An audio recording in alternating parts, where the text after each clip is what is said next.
이번 시간은 252페이지 미장 및 타일 공사에 대해서 살펴보도록 하겠습니다. 미장 및 타일 공사. 미장 공사는 바르는 공사를 우리가 미장 공사라고 칭합니다. 바르는 공사들. 그러면 일반적으로 이 미장 공사 부분은 이 부분이 미장 공사라고 보시면 됩니다. 대표적으로 이 벽돌. 이 벽돌이나 블록 가지고 모르타를 이용해서 벽을 쌓게 되면 표면이 평활하지가 않습니다.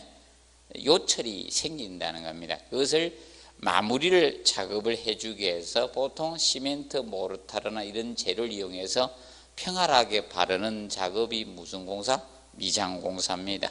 그래서 보통 이거라고 보시면 되죠. 여러분들 발랐느냐, 칠했느냐. 그래서 칠하면 도장이고요. 바르는 공사가 무엇이다? 미장 공사라고 보시면 됩니다. 그러면 미장 공사에서 제일 먼저 거기 수경성 재료하고 기경성 재료가 나오죠. 수경성 재료의 개념과 기경성. 이 기경성 재료하고 수경성 재료의 구분은 바로 어떤 개념인가 하면 이 경화 과정에 이 경화 과정에 물이 필요하느냐 공기가 필요하냐 이겁니다. 그러면 우리가 앞에서 응결 경화에 대해서 배웠죠. 시멘트, 모르타르, 이제 우리가 모르타르나 콘크리트 응결 경화 과정을 우리가 배웠습니다. 그럼 경화라는 것은 굳어지면서 무엇이 강도가 발생하는 것을 경화라 했죠. 굳어지면서 강도가 생기는 것. 그래서 이 수경성 재료는 이 경화 과정에 물이죠. 물이 필요한 거예요. 물이 필요한 것은 수경성 재료가 됩니다. 그러면 경화 과정에 이 공기가 필요해. 이 공기 중에는 공기는 이 탄산가스가 필요합니다. 탄산가스가 필요한 것은 기경성 재료가 되는 겁니다. 그래서 쉽게 공기하고 접촉해서 굳어서 강도가 생기는 것은 기경성, 수경성은 물수자입니다. 경화 과정에 물이 촉매 작용을 한다. 경화 과정에. 그래서 경화 과정에 무엇이 촉매 작용을 해주느냐? 이 촉매 작용하는 개념이 무엇이냐에 따라서 수경성과 기경성 재료로 나누어지는 겁니다.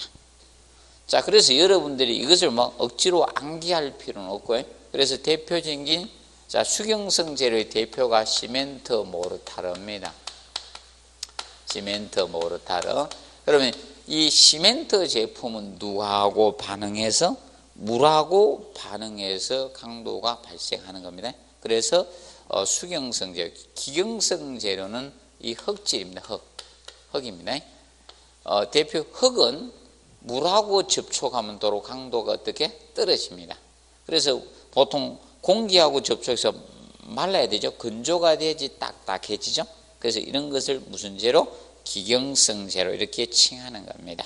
그래서 수경성과 기경성의 구분은 그 경화 과정에 촉매 작용을 누가 해주냐에 따라서 수경성과 기경성 재료로 구분하고 있다는 점 간략히 알아두시면 되겠습니다. 그 측면을 보시고 그러면 기본적으로 몇 가지 보도록 하겠습니다. 그럼 우리 아파트 공동주택은 당연히 시멘트 제품이 많이 사용될 수밖에 없겠죠. 아파트 짓는데 흙으로 아파트를 질 수는 없죠. 철근 콘크리트 뼈대로 올라가다 보니까 결과적으로 이 벽돌벽 이런 거 쌓을 수밖에 없겠죠. 그러면 시멘트, 모르타르로 미장을 해야 될 겁니다. 그래서 가장 기본이 시멘트, 모르타르를 바르는 미장에 대해서 간략히 보도록 하겠습니다. 그러면 가장 기본만 하겠습니다. 이번 과정에. 그러면 제일 먼저 이 미장을 하는 바탕이 있었습니다. 이 바탕면이 있어요. 바탕이 있을 때 여기에 보통 가장 먼저 바탕에다 처음 발음을 하는 것을 보통 초벌 발음이라고 칭합니다.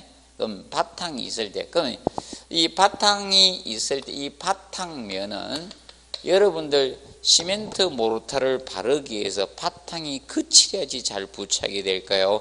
뺀질뺀질해야지, 표면이 평활해야지 부착이 잘 됩니까? 거쳐야 되겠죠. 자, 저거하고 같습니다. 우리가 이 금속면이나 이런 데 있죠. 유리 이런 데는 잘 안 붙죠. 뭘 부착하려고 하면. 근데 약간의 표면이 어느 정도 요철이 조금 정도는 있어야지. 너무 심하면 안 좋은 거고, 어느 정도 그것이 있어야지 잘 부착력이 좋습니다.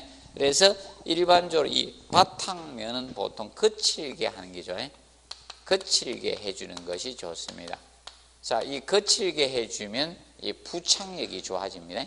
그리고 나서 이 바탕면에다가 가장 먼저 제일 처음에 바르는 것을 초벌 발음이라고 칭해요. 초벌 발음. 초벌 발음. 그래서 보통 도자기 이런 것도 옹기 같은 꿀도 초벌구이라 하죠. 제일 먼저 하는 것을. 그래서 제일 먼저 바른 것을 초벌 발음이란 용어를 씁니다. 제일 먼저 바른 것을 초벌 발음 이렇게 칭합니다. 그러면 초벌 발음을 하고 나서 이 시멘트 모르타르를 바를 때 자, 이렇게 발라줍니다. 시멘트 모르타르 바를 때. 그러면 이 초벌 발음을 하고요. 초벌 발음을 하고 나서 어떻게 해주는가 하면 이 초벌 발음이 공사가 잘 될 수도 있고 잘 안 될 수도 있어요. 그러면 자, 이겁니다. 초벌 발음이 두께가 너무 두껍거나 얼룩이 평평하게 평활하게 발라져야 되는데 이게 두께가 들쭉날쭉하다는 겁니다. 그러면 얼룩이 심해. 그러면 우리가 무엇을 해주는가? 초벌 발음 다음에 해주는 것이 이게 고름질입니다. 골라주는 거예요. 고름질. 고름질이라고 합니다. 그래서 초벌 발음은 253페이지 거기 용어 정리해 보시면 고름질 나오죠. 발음 두께나 마감 두께가 두꺼울 때나 혹은 요철이 심할 때 초벌 발음 위에 발라 붙여주는 것을 무엇이라 한다? 고름질이라는 용어죠. 골라준다. 바탕을 골라준다 이겁니다. 초벌 발음이 일정하지 않을 때 골라주는 것을 고름질이란 용어를 쓰고 있습니다. 고름질, 고름질이라고 칭하고 있습니다. 자, 기억하시고. 그리고 그런데 이거죠. 초벌 발음이 잘 안 됐게 되면 고름질을 하지만 초벌 발음이 잘 됐잖아요.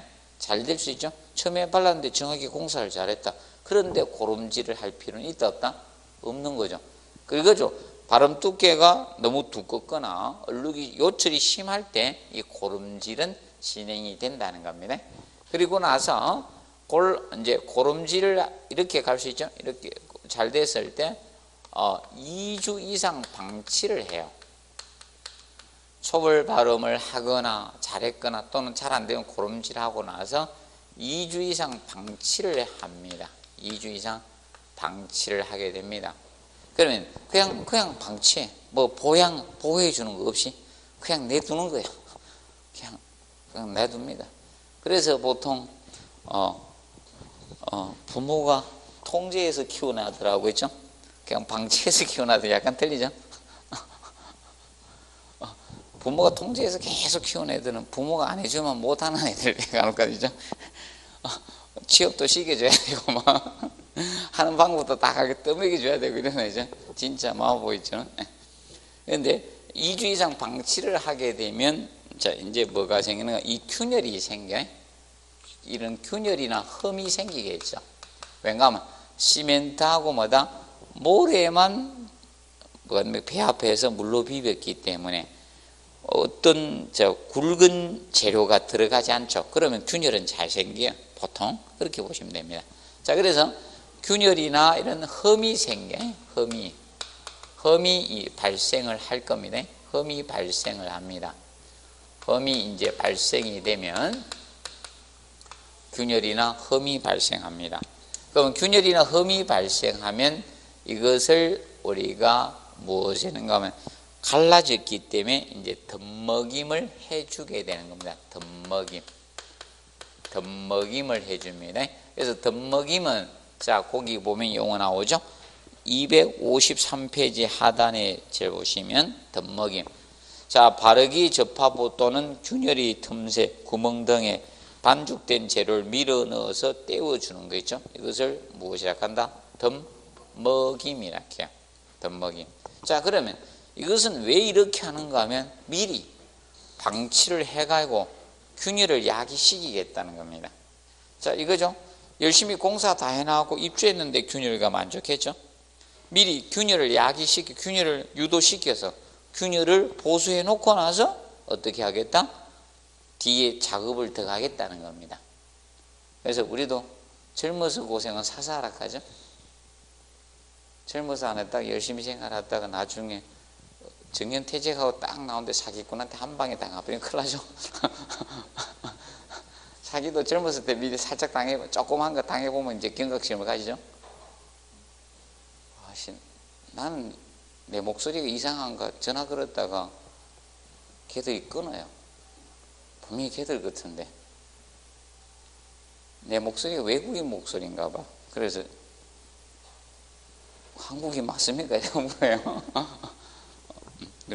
몰라. 저는 걸었다가 다시 한 번은 어디 경찰서 그거라고. 나 진짜 경찰서 돼? 진짜 경찰서 돼? 뭐 사기 치냐고 나한테 지금. 당신 뭐 어디 누구냐고 막 그랬더니 어디 누구라 하더니 기다려봐 내가 확인하고. 진짜 맞습니다 이러면서 뭐 의뢰하기 있다고 만나면 내가 왔는데 요새 하도 사기꾼들이 많아가요. 장난치냐고 내가 막 이랬거든. 그때 한동안 경찰서 사기꾼이 많았었거든요. 그래, 진짜 맞습니다 이러면서 막 부탁을 하더라고. 그래서 이 덧먹임 하고 나서 덧먹임이 진행되고 나서 그 다음에 바른 것을 재벌 두 번째 바른 것을 재벌 발음이라고 해요. 재벌 발음. 그러면 제일 처음에 바른 것을 무슨 발음? 초벌 발음. 그리고 재벌 발음. 그러면 재벌 발음하고 똑같이 방치를 해요. 방치해서 요거와 같이 합니다. 균열 흠생김 이렇게 하고. 그리고 동일하게 합니다. 그리고 나서 마지막 바른 것을 정벌 발음이라고 해요. 이렇게 정벌 발음 이렇게 칭해요. 그러면 그래서 여기 요 세 가지가 첫 번 바르는 거, 두 번째 바르는 거, 세 번 이것을 3회 발음 공법이라고 합니다. 한꺼번에 두껍게 바르는 것이 아니라 이것을 3회 발음 공법이라고 합니다. 3회 발음 공법이라고 칭해요. 이 3회 미장은 3회 발음 공법이 이게 원칙이에요. 이게 원칙에 속합니다. 원칙. 가장 기본 원칙입니다. 얇게 여러 번 발라야 된다 이겁니다. 그래서 화장을 할 때, 자, 바를 때 보세요. 여성분들이 한 번에 하는 게 아니고 여러 차례 나눠서 자꾸 하죠. 시간이 오래 걸립니다. 남자분들은 이해해 줘야 됩니다. 빨리 안 나오냐. 옛날에 어르신들이 빨리 안 나오나 그러면 나와야 돼. 한 번에 두껍게 바르고 나가더라고. 맞아? 지금은 남자들이 조용해야 되고 옛날에 여성분들이 좀 조용했죠. 제 어렸을 때 보니까 맞아. 그래서 그 세대가 완전 틀려졌죠. 그래서 이 3회 발음 공법을 그래서 한 번에 두껍게 바르면 된다 안 된다? 안 된다. 결과적으로 3회 발음 공법 얇게 어떻게 여러 번 바르는 것이 좋다는 거죠. 이걸 하는 것은 다르게 이야기하면 어떻게 한다? 얇게 여러 번 바른다는 거죠. 얇게 여러 번 바른다는 겁니다. 얇게 여러 번 발라야지 좋다는 겁니다. 한 번에 두껍게 바르는 공사를 해서는 된다 안 된다? 안 된다는 게 기본입니다. 한 번에 두껍게 하지 말아라 이 뜻입니다. 얇게 여러 번 해주라. 자 그러면 보통 여기에서 이겁니다. 이 바탕면이라든지 이 바탕면이나 그 다음에 초벌 바른면이나 고름질면이나 이런 재벌 바른면 있죠. 이 면들 있죠. 제가 동그라미 친 이 면들 있죠. 이것들은 전부 다 똑같게 해줘야 됩니다. 이것은 전부 다 거칠게 하는 거야. 이 면들은 전부 다 거칠게 해야 돼요. 부착력 때문에. 부착력 증가해서 다 거칠게 합니다. 유일하게 얘만 정벌 바른면 있죠. 요거 정벌 바른면 요거만 평활하게 처리하는 거예요. 평활하게 마감면만. 그래서 평활하게 자, 이 처리해야 되는 면은 정벌 바른면이에요. 이 면만 평활하게 처리를 합니다. 그래서 나중에 무엇인가 벽지공사나 다른 공사가 와야 되겠죠. 도장공사를 하든 하기 때문에 평활하게 처리해 줍니다. 그럼 나머지 면은 전부 다 어떻게 거칠게 하는 것이 기본이 된다라고 보시면 되겠습니다. 여기 가장 기본이에요. 자, 정리하시고. 그런데 한 번에 두껍게 발라서는 된다 안 된다?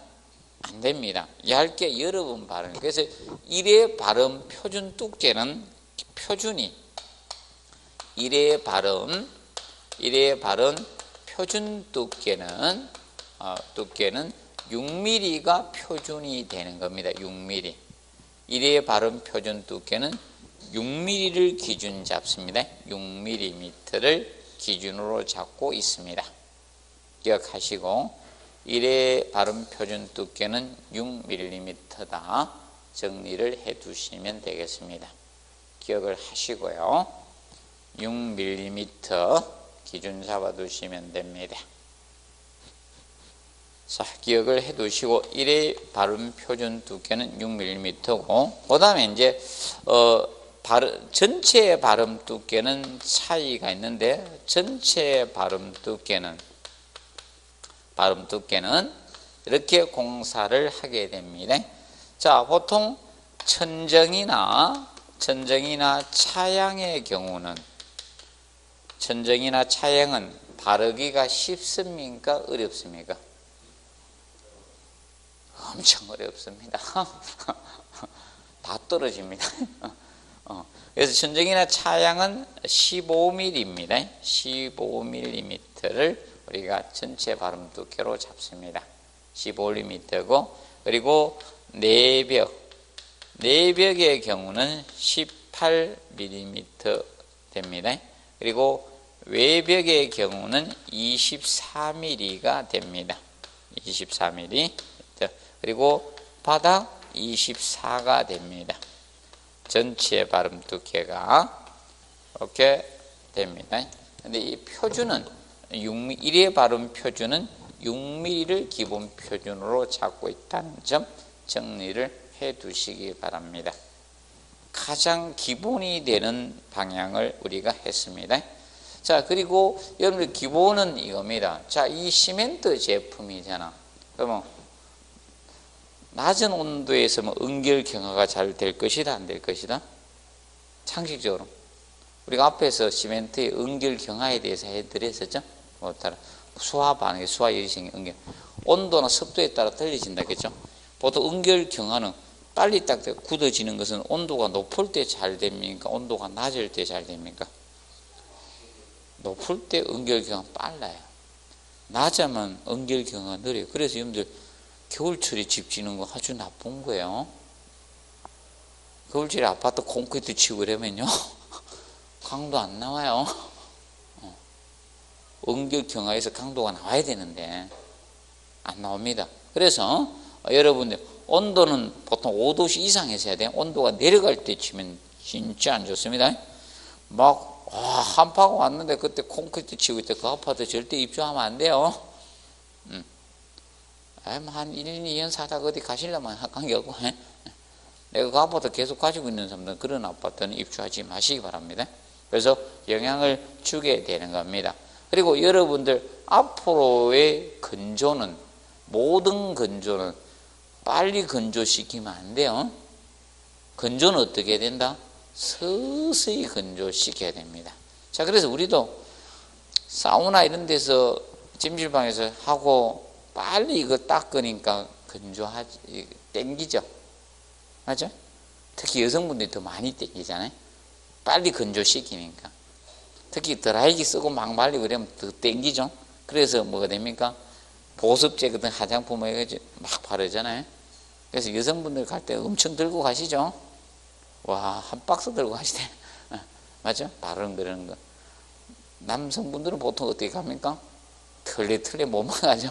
돈만 들고 가고, 맞죠? 근데 요새 남성들도 뭘 좀 챙겨오는 분들이 있더라고. 막 바르는 분들도 간혹가다 한두 분씩 보이시던데요. 막 꼼꼼하게 있잖아요. 종류별로 이렇게 바르는 분도 있긴 있더라고요, 요새.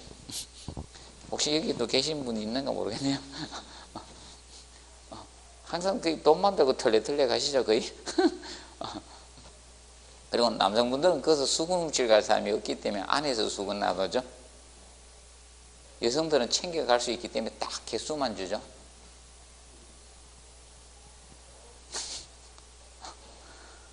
맞아. 여성들은 딱 주대요, 수건을. 남성분들은 어떻게 해요? 안에 싸놨죠. 쪼잔하게 그 수건 들고 가는 남성분들 거의 뭐 없죠. 자, 보시면 되고. 자, 그래서 기본으로 보시면 됩니다. 이걸 보면서, 자, 그러면 보통 바를 때 어떻게 바르는가 하면 기본이 이거죠. 위에서 아래로 바르는 게 기본이죠. 발랄 때 위에서 아래로 바르겠어요? 밑에서 위로 바르겠어요?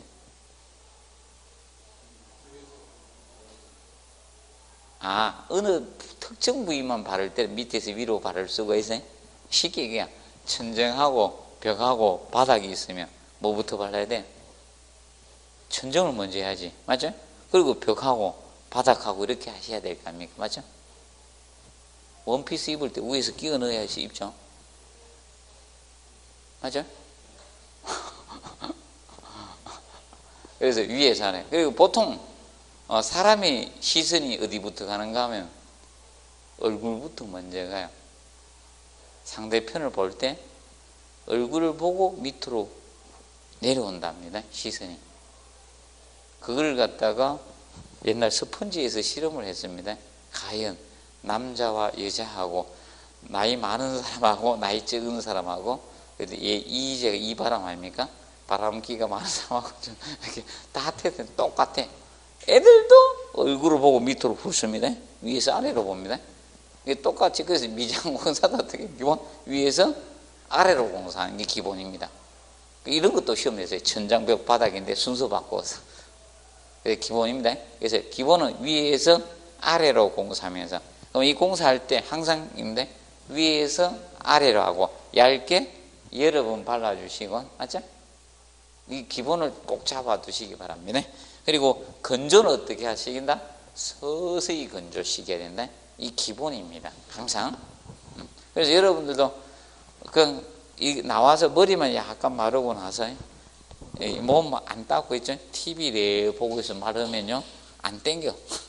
서서히 건조시키면, 급격한 건조시키면서 막 털면서 선풍기 막 켜가지고 드라이 하면서 이렇게 말리면 얼굴이 맞죠? 당기죠. 뭐 인장력이 생기잖아요. 그래서 로션 이런 거 발라야 되는 상황에 도달되는 겁니다. 그래서 가장 기본인 개념을 우리가 이렇게 했습니다. 미장은 가장 기본이 요거예요. 이걸 이제 기본 뼈대로 잡아놓고 나중에 하나씩 더 들어가는 거예요. 공사는 어떻게 하냐? 위에서 아래로 한다. 건조는 어떻게? 서서히 건조시킨다. 이런 것을 기본으로 잡아두시기 바랍니다. 그리고 나머지는 기본 강의 들어가서 할게요. 그리고 267페이지 타일 공사 보도록 합니다.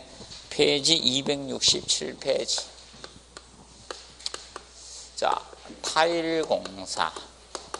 자, 타일 공사는 여러분들이 보시면 아파트의 욕실 있죠? 욕실이나 발코니, 현관문 있죠? 이런데 타일이 있습니다. 맞죠? 타일 공사가 되어 있습니다. 그럼 이 타일에서 보시면 이 타일 공사적인 측면에서, 자, 거기 타일의 종류 나오죠? 토기, 도기, 자기, 이제 나오는데, 도기, 석기, 자기 있는데, 실제 이 이론상은 이렇게 나오지만 실제 타일에 사용되는 것은 도기, 석기, 자기 이 세 가지입니다. 실제로 사용되는 것은 이 세 가지가 됩니다. 그러면 이 독이나 이런 석기라든지 자기, 이것은 어떤 흙을 가지고 이제 소성을 할 겁니까? 구워서 만들게 됐네. 굽는 온도, 소성 온도, 굽는 온도나 몇 번 구웠느냐 여기에 따라서 타일의 종류가 나누어집니다. 그럼 여러분들 이겁니다. 자, 이 독이, 석기, 자기가 있는데 흙을 이제 구워서 만든 타일들인데 흙의 종류하고 소성 온도하고 몇 번 구웠느냐 이제 소성했네 이를 가해서 구느냐에 따라서 이 타일을 구분하고 있습니다. 그러면 자, 밑으로 올수록 어떻게 되는가 하면 이 자기질 타일이죠. 이리 올수록 소성 온도가 높은 거예요. 열을 가해서 굽는 온도가 높은 거예요. 소성 온도가 높아요.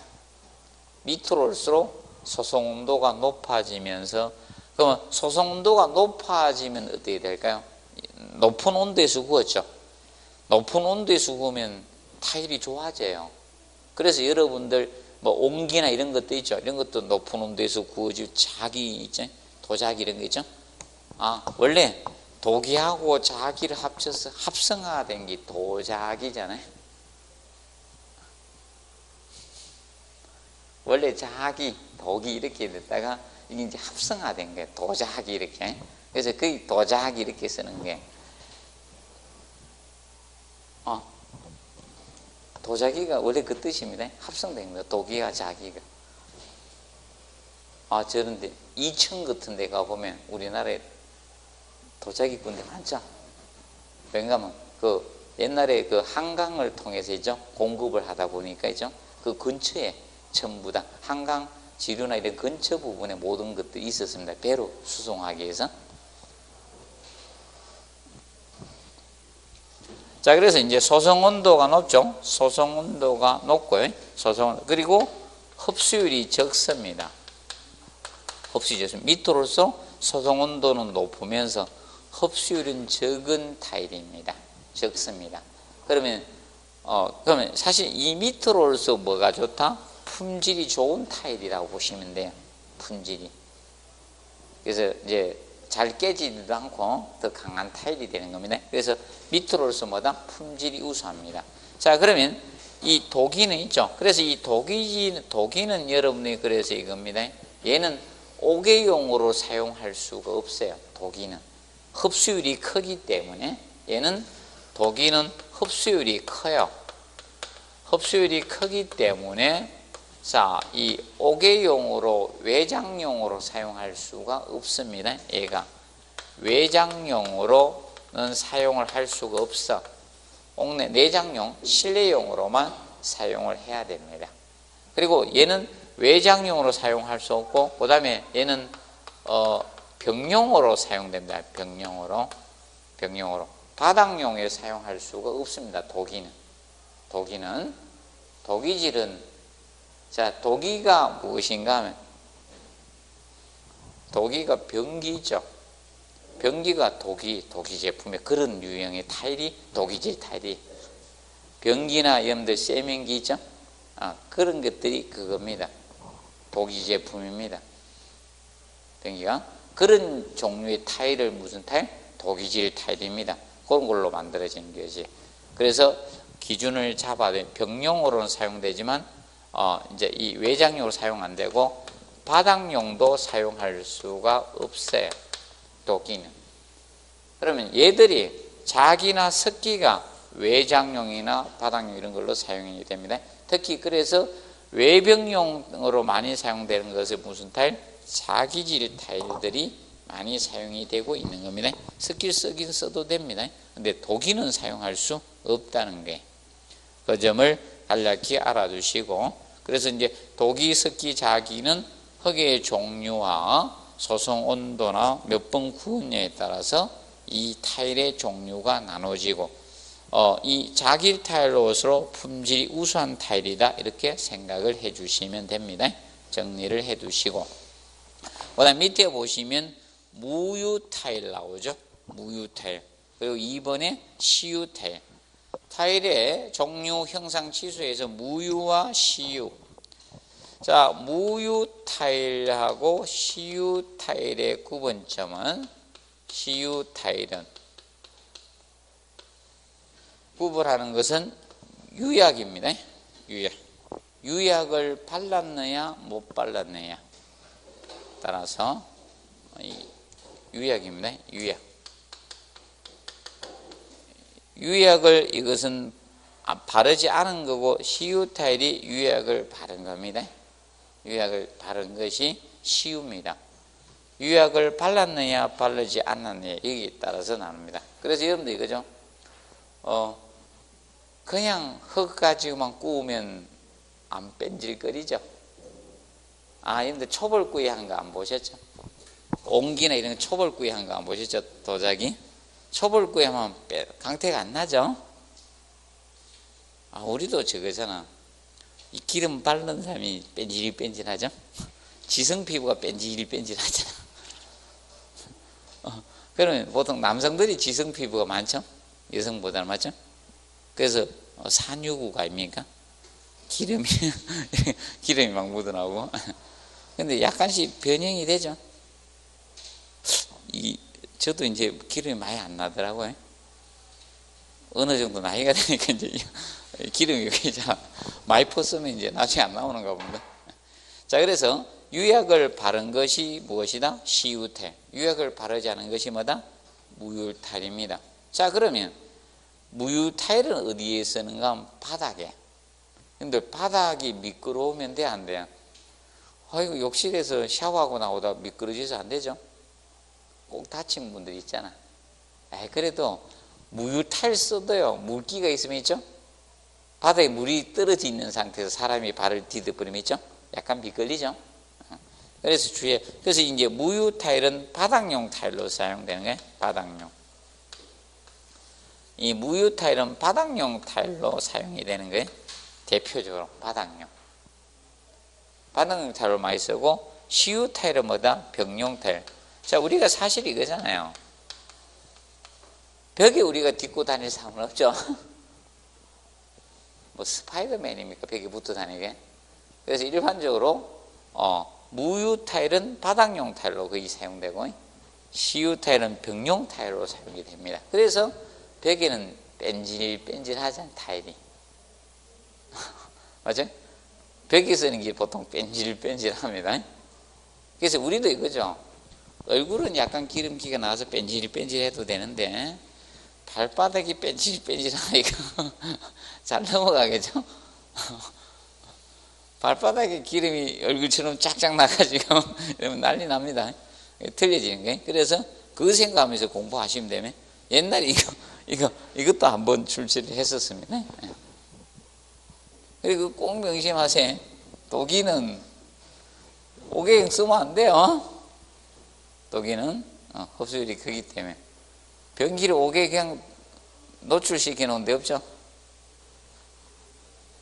변기를 밖에다가 변기는 다 실내에 있잖아. 맞죠?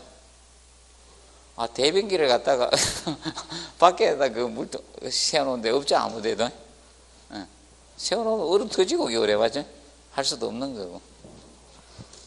개념 정리를 해 두시기 바랍니다. 그 점 봐두시고, 그 다음에, 거기 4번에 이제 타일 붙임 공법 이런 것들은 나오는데 나중에 이런 부분은 나중에 저 뒤에 가서 가장 기본만 해줄게요. 타일 붙임 공법은. 자, 타일 붙임 공법은 거기 1번에 떠붙이기 공법이 있고 2번에 뭐다? 압착 붙이, 압착 공법이라고도 한데 떠붙이기하고 압착 공법이 있는데 차이점 요 두 가지만 해줄게. 떠붙이기하고. 자, 이 떠붙이기 개념하고 자, 압착 붙이기.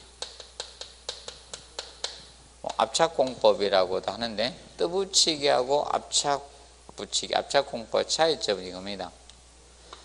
그럼 타일을 부착하려고 하면 뭐가 필요합니까? 타일을 부착하려고 하면 모르타르가 필요하겠죠? 시멘트 모르타르 접착 재료가 필요할 겁니까? 그래서 떠붙이기하고 압착 붙이기 차이점, 이 붙임용 모르타르를 갖다가 어디에 바르느냐, 이게? 붙임용 이 모르타르를 어디에 바르느냐의 차이가 있는 거다. 그래서 떠붙이기는 붙임용 모르타르를 갖다가 이것은 타일 뒷면에 자, 이 떠붙이기를 바르게 됩니다. 떠붙이기는 타일 뒷면에다가 바르고, 그 다음에 이 압착 붙이기 있죠? 압착 붙이기는 붙임용 모르타르를 어디에다 하는가 하면, 그것은 바탕면에 바릅니다. 바탕면에 바르고 붙여가는 게 압착 붙이기. 그래서 뭐 줄여서 압착공법이라고도 해요. 압착공법. 이렇게 쳤네. 그래서 차이가 이겁니다. 자, 그러면 일반적으로 두 개 중에 누가 시공 속도가 빠를 것 같아요? 여러분들이 하기에 어떤 게 빠를 것 같습니까? 떠붙이기가 빠를 것 같습니까? 타일 뒷면에 하나하나 해가 붙여야 되는데, 이건 바탕에다가 붙여놓고 타일을 하나씩 이렇게 넣고 탁탁 두들기고, 어떤 게 속도가 빠를 것 같습니까?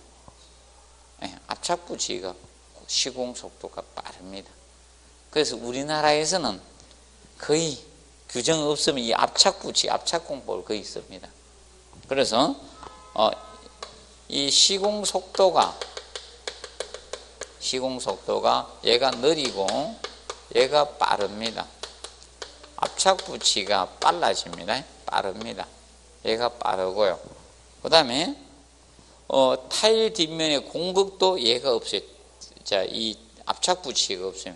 자, 이거는 타일 뒷면에 떠붙이기는 타일 여기에다가 이 모르타르를 발라가지고 하나씩 부착하다 보니까 이 모르타르가 정확히 사각형으로 퍼질 수는 없잖아요. 누르면 어떻게? 둥글게 퍼지겠죠. 아니겠습니까? 정사각형으로 퍼질 수는 없죠. 약간 타원형으로 끝뒤는 퍼지거든. 그러면 이 끝부분에 잘 안 채워지거든. 쫙 안 퍼지거든. 그래서 여러분들이 이제 나중에 뒤에 이런 동해 우려가, 이 동해 우려, 겨울에 얼어터진 동해 우려는 누가 클 수밖에 없다? 떠붙이기가 큰 거예요. 동해 우려가. 겨울에 동파 우려가 큽니다. 얘가 적습니다. 압착 붙이기. 그래서 거의 외벽 있죠. 외벽의 타일 공법은 거의 다 이 공법을 많이 씁니다. 우리나라에서. 오늘 내가 현장에 보니까 거의 이 공법을 많이 씁니다. 그래서 옛날엔 나무망치로 나무로 툭툭 두들겼어요. 타일 갖다 대고 하나씩. 그런데 최근에는 압착 붙이기 할 때 고무망치죠. 고무망치로 두들기고 있습니다. 최근에는. 현대인데 과거처럼 계속 나무로 두들길 수는 없잖아요. 옛날은 나무로 두들겼거든. 자, 기억을 해 놓으시기 바랍니다. 정리하시고요. 자, 그 다음에 그래서 그 개념 보시고요. 그리고 여러분들 저것이 거기 270페이지 있죠. 270페이지 보시면 타일 붙이기 일반사항 해가지고 나오죠. 이 부분과 271페이지 6번의 보약 나오죠. 이것이 건축 시공 표준 시방서 내용입니다. 5번하고 6번이죠. 타일 붙이기 일반사항과 보양 부분, 이것이 건축 시공 표준 시방서 내용입니다. 표준 시방서 내용에 해당이 됩니다. 그래서 제가 올해 또 한번 생각을 해보고 방향을 설정을 해드리겠습니다. 초반부터는 아니고요. 그래서 이제 기본은 일단 먼저 이 개념을 알아두시면 됩니다. 이거는 굽는 흙의 종류나 소송 온도나 몇 번 구느냐에 따라서 도기, 석기, 자기로 나누냐. 밑으로 올수록 뭐다? 소송 온도가 높아져요. 흡수율이 적습니다. 그렇기 때문에 밑으로 올수록 좋은 품질의 타일이 되는 거예요. 사실 이거죠. 높은 온도에 견뎌서 잘 변형이 없던 타일이 좋은 타일 아닙니까? 맞죠? 자, 그리고 무유하고 시유는 유약을 발랐느냐 바르지 않았느냐. 그래서 여러분들 욕실 바닥에는 무슨 타일이다? 무유 타일을 쓴 거고, 그 다음에 벽이 뭐다? 시유 타일 형태를 쓴 겁니다. 시유 타일, 유약을 바른 거다. 그 개념을 기억해 두시고, 그 다음에 떠붙이기하고 압착 붙이기 아직 시험에 전혀 언급이 없었어요. 공법상. 자, 공법상 지금 시험에 나왔던 것이 저거였거든요. 거기 보시면 미리 체크해 줄게. 268페이지 있죠. 하단에 계량 압착 공법 있죠. 있죠? 요거 공법이 기출 써놓으세요. 기출된 겁니다. 공법은 기출됐으면 안 나올 가능성이 높아요. 그리고 4번에 있죠. 동시줄눈 붙이기 있죠. 동시줄눈기 붙이기 여기 기출됐습니다. 이것이 뭔가 하면 여기 밀착 붙인 공법인데, 밀착 붙인 공법, 밀착 공법이라고도 하고요. 밀착 붙인 공법. 그래서 이것이 기출이 되었습니다. 동시줄눈 붙이기, 밀착 붙이기, 밀착 공법. 이것이 이제 기출됐고요. 그러면 현재 나온 것은 공법.